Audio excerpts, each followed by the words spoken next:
वहां के 11 बज रहे हैं और देखो ना, महारानी अभी तक सोई पड़ी है। कितनी अच्छी है इस घर की बहू। ना सुबह उठना है, ना नाश्ता बनाना है, ना नहाना धोना है, ना घर की साफ सफाई करनी है। कितना अच्छा लगता है जब ऐसी बहू घर में आ जाती है। क्यों, क्या हुआ जी? कुछ नहीं, भूख के मारे पेट में दर्द हो रहा है और एक कप चाय नहीं मिली। तो भाग्यवान, एक कप चाय अपनी भी बनाओ और मेरी भी बनाओ, किशनलाल जी कमला जी को कह रहे थे। और सुनो जी, ये जो तुम उम्मीद करती है ना, उम्मीद करना छोड़ दो। कमला जी ने कहा कि मैं कब उम्मीद करती हूँ, लेकिन एक बात तो बताओ कि ये जो महारानियां 11-11 बजे तक सोती हैं, इन्हें क्या ये नहीं पता चलता कि एक कप चाय बड़े बुजुर्गों को दी जाती है? कमला जी, कृष्णलाल जी ने फिर कहा, अपने आप को बड़ा बुजुर्ग मानना भी छोड़ दो। जब तक हाथ पैर चलते हैं तब तक हाथ पैर चलाओ। तभी कमला जी ने कहा था, आपको याद है कि जब मैं इस घर में बहू बनकर आई थी? हाँ जी, अच्छी तरह याद है। आते ही सासू माँ ने क्या कहा था मुझे? जब मैं अगले दिन 6 बज गए थे मुझे सोते हुए, मेरी आंख नहीं खुली थी।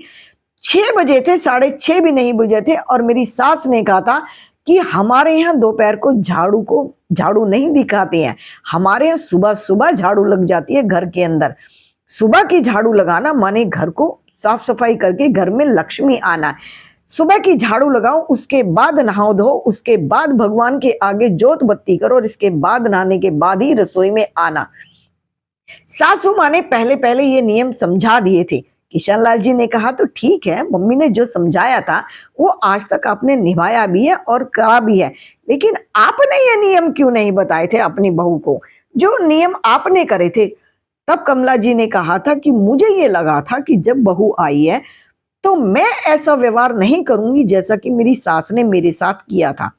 ठीक है, नहीं किया था, लेकिन थोड़ा बहुत कुछ तो सीखना था, कुछ तो सिखाना था। कमला जी ने फिर कहा, मुझे लगा था कि बहू जॉब पर जाती है, जब जॉब पर जाती है तो थक जाती है, कभी कभी का तो चलता है, लेकिन इसका तो रोज का काम हो गया है।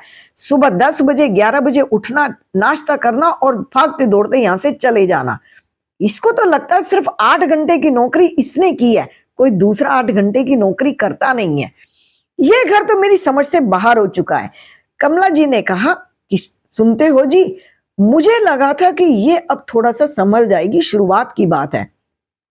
तभी चंचल वहां आ गया था, कमल आया था। कमल ने कहा, मम्मी क्या हुआ, कैसे बड़बड़ा रही हो?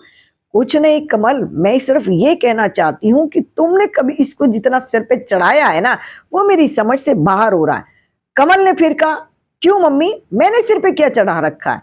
देखो ना, घड़ी की ओर देखो, 11 बज चुके हैं और 11 बजे तक तुम्हारी पत्नी सोकर उठी नहीं है। तो क्या हो गया मम्मी? कमल ने तभी कहा था, छुट्टी का दिन है, आज भी रेस्ट नहीं करेगी तो कब करेगी? और आपको पता है, कमा कर लाती है। कमा कर तो लाती है बेटा, कौन सा मेरी हथेली पर रख देती है। जो कमाता है वो अपने लिए कमाता, कोई दूसरे के लिए कभी कोई नहीं कमाता। सिर्फ माँ बाप होते हैं जो दूसरे के लिए कमाता है। दूसरे के लिए कौन कमाता है? क्या मैं पड़ोसियों के लिए कमाती हूँ या अपनी दौरानी जिठानियों के लिए कमाती हूँ?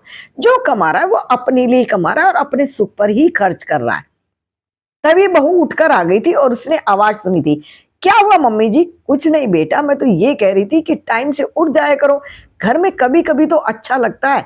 8 घंटे की जॉब कौन नहीं करता और कौन नहीं जानता इसको जॉब को करना, लेकिन ये 11-11 बजे तक क्या अच्छा लगता है? कोई नहीं मम्मी जी, मैं कल से उठ जाया करूंगी। अब चंचल को थोड़ा थोड़ा समझ में आने लगा था कि ये ससुराल है। मायके में तो 9 बजे 10 बजे तक चल जाता है, लेकिन ससुराल में थोड़ा सा टाइम से उठना होता है। कमला जी ने कहा कि मैंने तुम्हें कब बताया कि ये तुम्हारी ससुराल है, ये कैद खाना, ये जेल है, तुम्हें यहाँ 6 बजे उठना पड़ेगा। लेकिन दूसरे के घर के तो नियम कानून आपने सारे खराब करके रख दिए ना। कोई बात नहीं, जैसा तुम्हें अच्छा लगे वही करो। अब कमला जी शांत हो चुकी थी और किशनलाल जी के लिए 2 कप चाय बनाकर ले आई थी।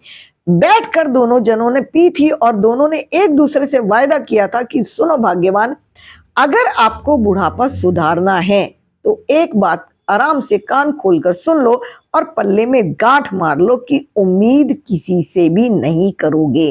अगर आपने 1 कप चाय की भी किसी से के साथ उम्मीद की तो आप अपने आप को आधा घंटा तक परेशान करोगे। इससे ज्यादा अच्छा ये है कि 2 कप चाय बनाओ और दोनों के दोनों बालकनी में अपने बगीचे में बैठकर चाय पिएंगे। देखो ना कितना अच्छा मौसम चल पड़ा है, बारिश होने लगी है। कभी साथ बैठकर चाय पी भी तो नहीं है। संघर्ष भरे जीवन में ऐसे ही चलते रहे हैं।